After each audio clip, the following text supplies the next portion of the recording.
And good morning, party people. Yes, this is your host, Mad Morgan. How's everybody doing today? It's another wonderful day, isn't it? Wherever you are, I hope it is wonderful at the same time as well.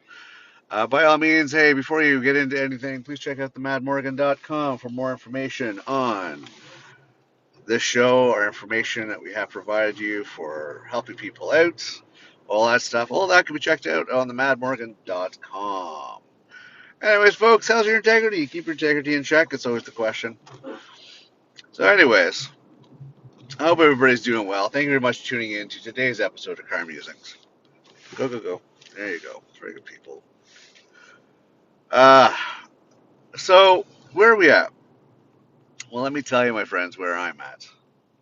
I got hit with an interesting question the other day on one of these applications because, I think I found an area that I want to get into that not only has meaning and purpose and everything else, but it's I don't know. I think it's one of those fields that might just give me that feel good, I've contributed better to the world type situations that I always talk about. I don't want to be this guy that's always full of shit and talking about how you guys should do something and not do it myself. So, I I got in one of those, and it was interesting because I got one of these questions. Maybe reach your former manager. you know, can we contact your former employer and talk to your former manager? And I'm sitting there looking at this question going,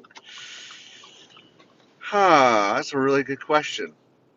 Because my former manager at that job was a complete dickhead.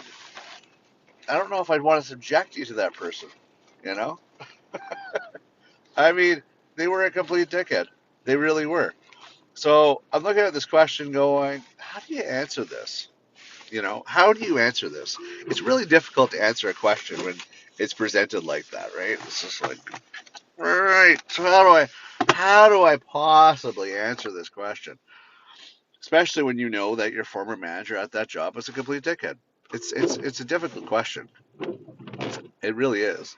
Because I looked at it going, if I say no, it's going to look suspicious.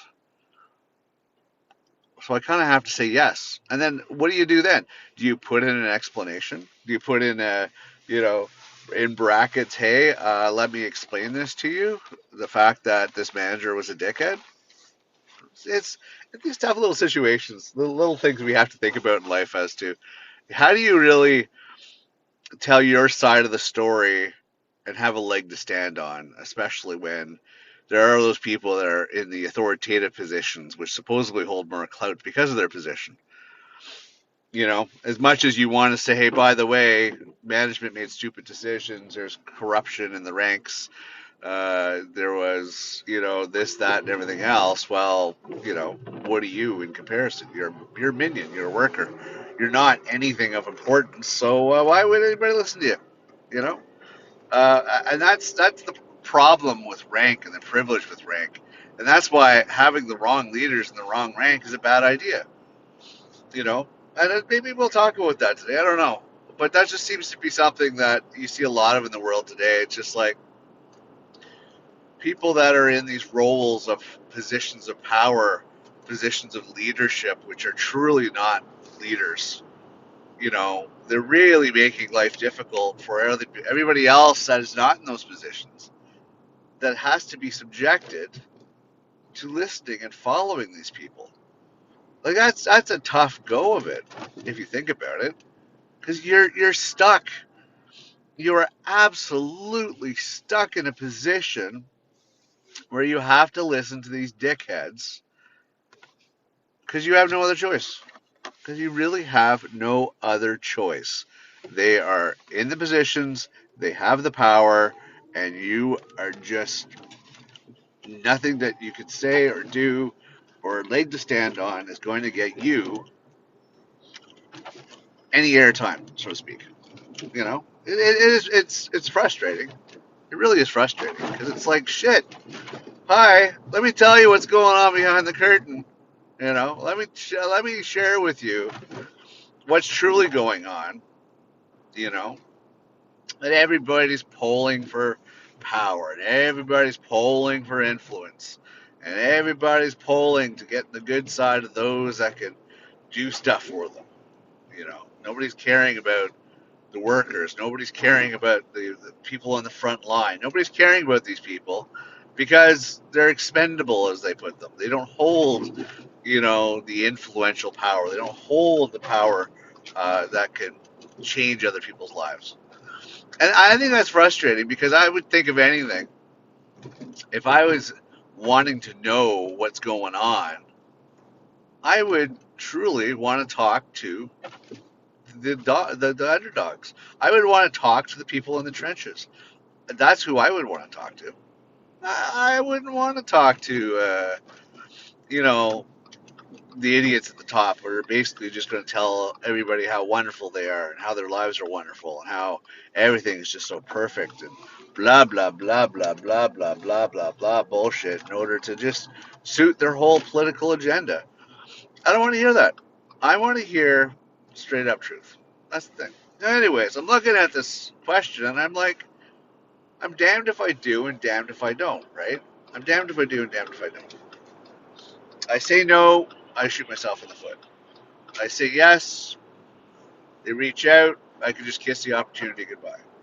And it's just like really, really, really difficult situation.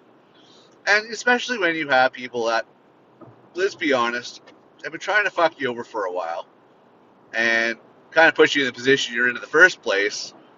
Do you really want them to fuck up other things for you? That's the problem, right? It's just like, hang on for 1 second. This bastard's part of the reason I'm in this situation. And now I got a situation that I want to get into that looks promising. I don't want this person to come around and fuck it up for me again. Hell no. Why would I want that? I don't want them to fuck it up twice. They've already fucked up enough stuff. Why would I want them to fuck up more? You know?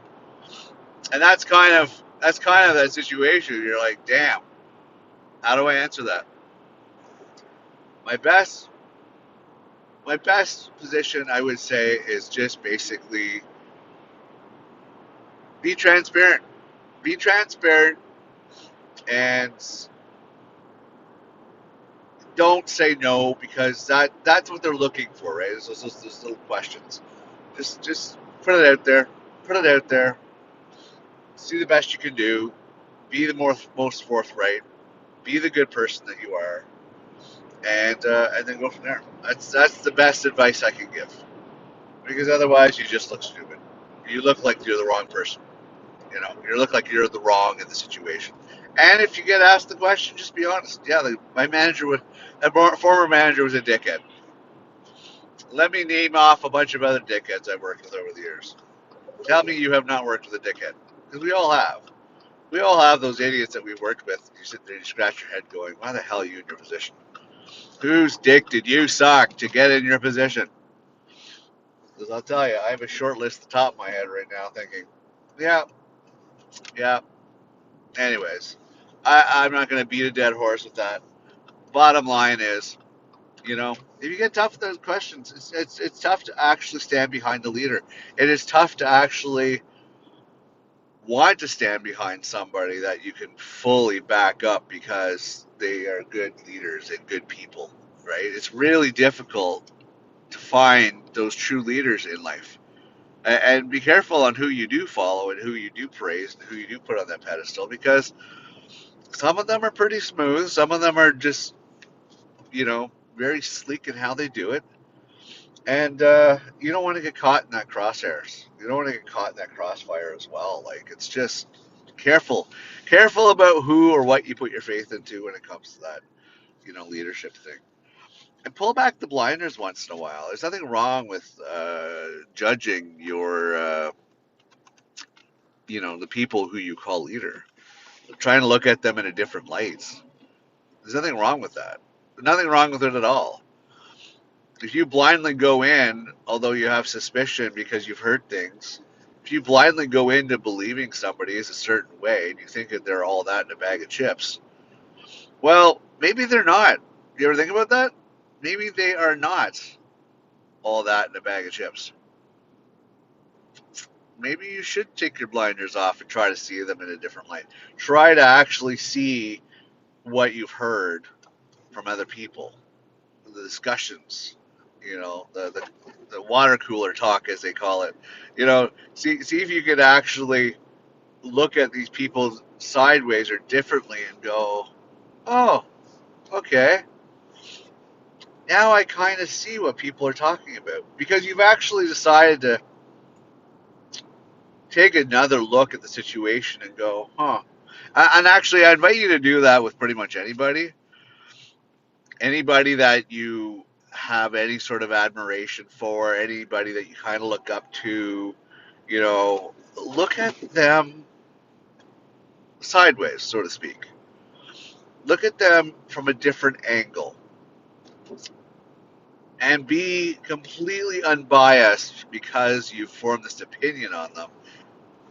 Try to look at them in a new set of eyes like you've never seen them before.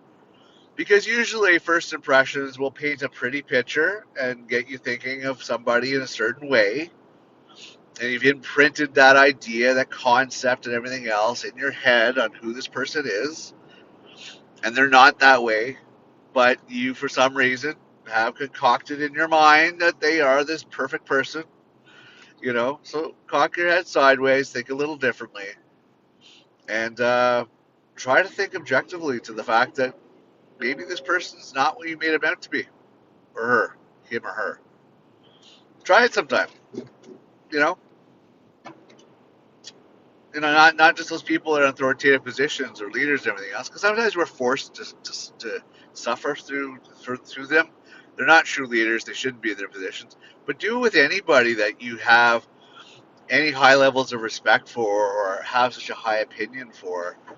Honestly, do that. Do yourself a favor, because these people might just be walking all over you. I know I've been there a couple dozen times, putting people high on pedestals, and that was stupid, you know. And then when I actually called them out for who they were, when I pulled back the blinders, wow, did their butt get hurt? Because wow, they figured out they didn't have everybody fooled anymore. Man, they were pissed off. They were pissed off, and they took offense to it like they were a wounded calf or something like that, like a wounded sheep. Like, oh, I don't have to take this negativity. I'm like, oh, I'm just calling you out for your bullshit. I see you. I see you. I see exactly who you are, and you don't like the fact that I found out. I might tell other people, you know? I might just let other people see what kind of person you are, too, you know? Anyways, so all that aside, yeah, it's just, I recommend it. I truly recommend it.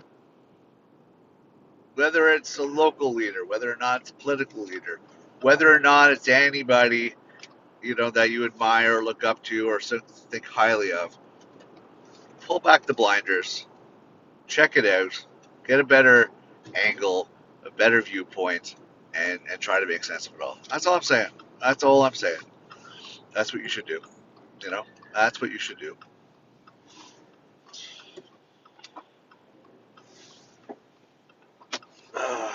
Anyways, so on the world stage, who knows what's going on? I know for a fact that this is probably episode 1 in our 4-day work stretch, or 4-day stretch of shows now. Since we decided that we make too much content that we can't, you know, spread the days out so much anymore. So we're going to give the 4 days a shot. I'm not saying it's going to stay, because it really all depends on where we're at. I don't want to just record something for the fact of recording something. And it's really difficult if I say, oh, yeah, anywhere between 2 and 4 days. I don't think you'd appreciate me very much for that, because, you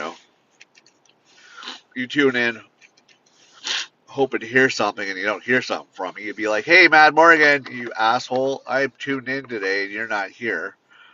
So trying to commit to that, that's a tall order. That's a tall order. So I'm going to need more sponsorships. I'm going to need more support, please. More sponsorship and support, so I can actually shelve other things I need to take care of you folks and be here for you. Because We all got to make a living, and it's tough out there right now. It really is tough. I don't care what Elon Musk says, saying that everybody will be, you know, not having to worry about money. Easy for him to say he's the richest man in the world. Fucking bastard, I tell you. It's easy to say when you have money. It's not so easy to say when you don't have money. All right. When you don't have money, you feel the burn, you feel the strain, you feel the pressure, you feel all that stuff like that. When, especially when other people are relying on you. Reminds me of an experiment I did around Christmas time. You know, put a call to action out there for donations and helps fundraising and everything else.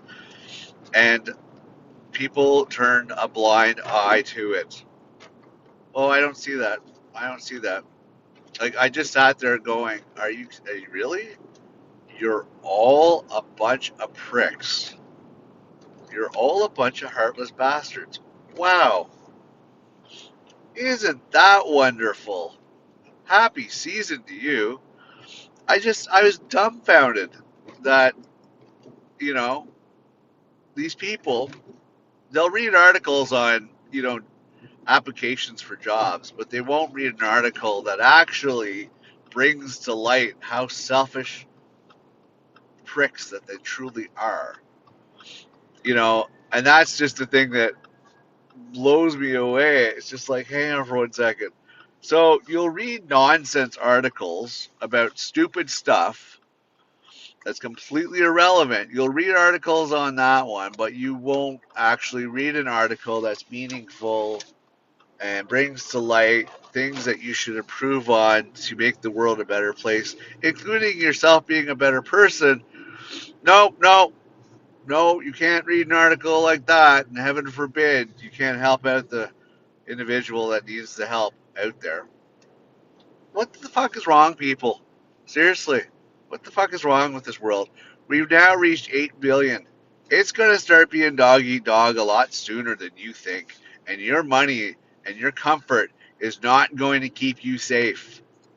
Because the person that has nothing to lose is the person that you should worry about the most.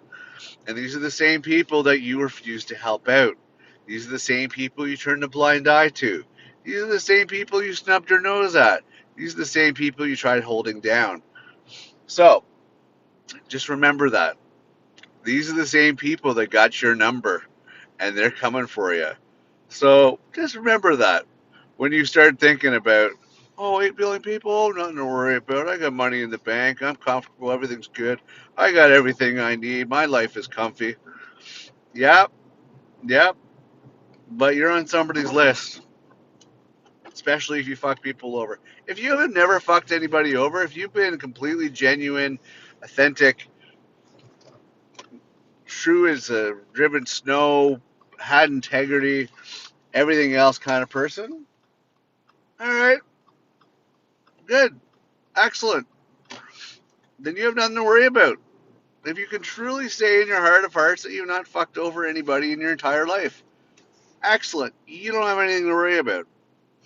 So be happy with that, and keep being the excellent person that you are. That's all I gotta say. Keep being the excellent person that you are, because the world needs more people like you. Just saying. Just saying.